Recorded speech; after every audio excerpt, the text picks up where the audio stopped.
Indonesia disuruh menyerah.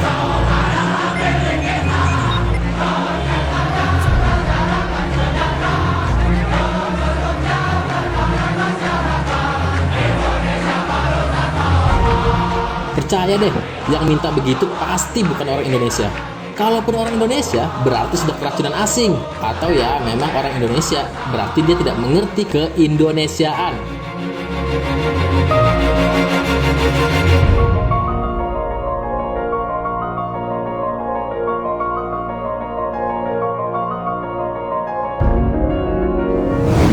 Negeri kita ini bisa merdeka, itu buah semangat pantang menyerah. Kita bukan bangsa yang merdeka karena dikasihani, tidak karena minta-minta kepada penjajah. Mister, kita merdeka dong, boleh nggak? Nggak gitu, woi. Memang sih, waktu itu pasti ada aja yang minta kita nyerah ke sekutu. Tapi itu nggak diturutin sama pendiri-pendiri bangsa ini. Kita memilih untuk merdeka di tangan kita sendiri. Kita rebut sendiri, kita bangun sendiri. Semangat pantang menyerah Indonesia sampai sekarang belum luntur. Sejak awal pandemi hingga saat ini, kita, Indonesia, nggak pernah menyerah. Di zaman internet ini, di mana orang lebih banyak menuding daripada berkaca, lebih banyak membuli daripada bekerja, faktanya Indonesia nggak menyerah. Dua musuh sekaligus harus kita hadapi dari monster yang bernama Corona ini. Krisis kesehatan dan krisis ekonomi. Sukses membuat kita terpontang-panting. Syukurnya ya, alhamdulillah, pendiri negara ini, sang proklamator Bung Hatta, pernah mengajarkan jurus yang bernama mendayung di antara dua karang. Dengan jurus ini, kita nggak harus mengorbankan salah satu, baik kesehatan maupun perekonomian. Dan hal ini sudah dilakukan. PSBB dan PPKM dipilih, bukan lockdown yang secara instan bisa mematikan ekonomi rakyat. Penyebaran virus harus dicegah tanpa harus mematikan roda ekonomi. Jalan ini sudah dipilih oleh bangsa ini. Tapi ternyata jalannya nggak lancar-lancar amat. Memang karena negara ini besar, orangnya banyak, kepentingan asing juga beraneka ragam, ditambah kondisi mental, ada aja rakyat yang nggak mau ikut mendayung di antara melewati dua karang ini. Salah satu yang paling mencolok adalah yang namanya victim mentality, atau mentalitas merasa jadi korban.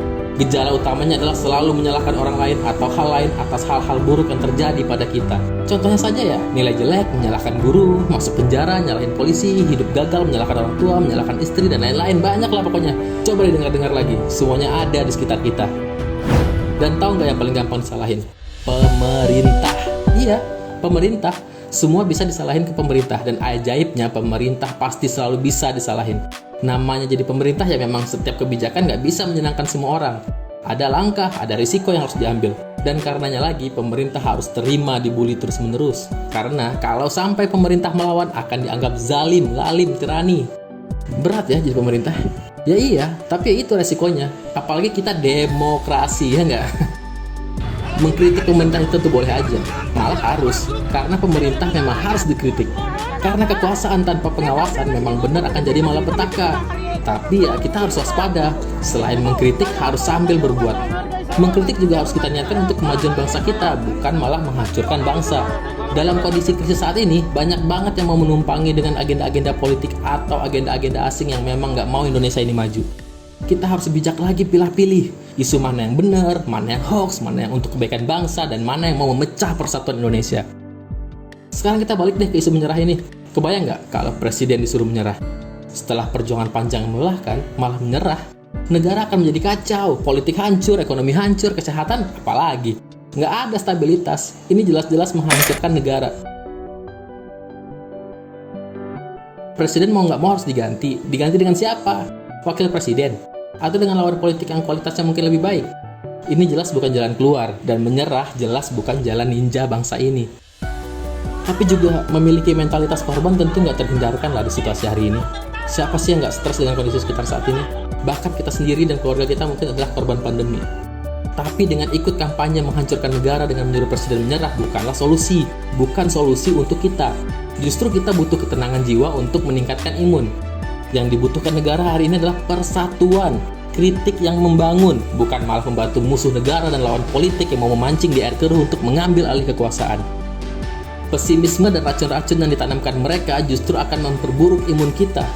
Racun-racun ini harus kita neutralisir lagi dengan terus berkaca dan menggali semangat optimis dan menabur harapan di dalam diri kita. Karena hanya dengan optimis, kita bisa menyelamatkan diri kita dan orang yang kita sayangi. Karena hanya dengan harapan kita bisa pulih melangkah lebih jauh lagi.